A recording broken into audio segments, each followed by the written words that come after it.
Les réseaux sociaux deviennent un champ de guerre. Des vidéos virales accusent la France de piller les ressources africaines. D'autres dénoncent une présence néocoloniale. Certaines informations sont vérifiées. D'autres sont manipulées ou totalement fausses. Mais leur impact est immense. Dans plusieurs capitales africaines, des manifestations anti-françaises apparaissent. Des drapeaux français sont brûlés. Des slogans hostiles se multiplient. La perception publique bascule progressivement.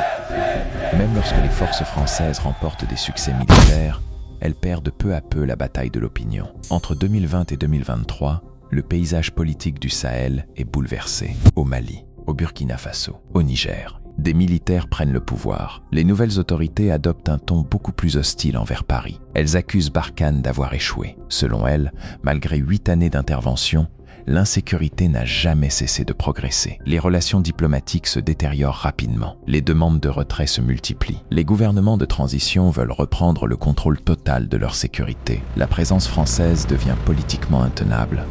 En 2022, la France annonce son retrait du Mali. Quelques mois plus tard, le Burkina Faso suit la même voie. Puis vient le Niger. En moins de 2 ans, Barkhane perd ses principaux points d'appui.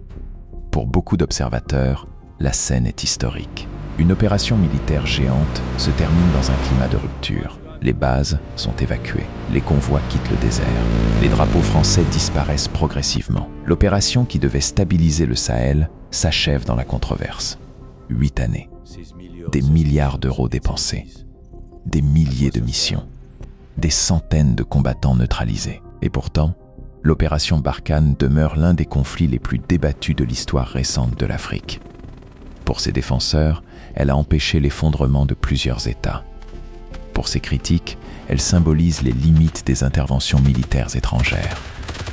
Une chose est certaine, la guerre du Sahel n'a jamais été seulement une guerre contre le terrorisme. C'était aussi une guerre d'influence, une guerre politique, une guerre de perception.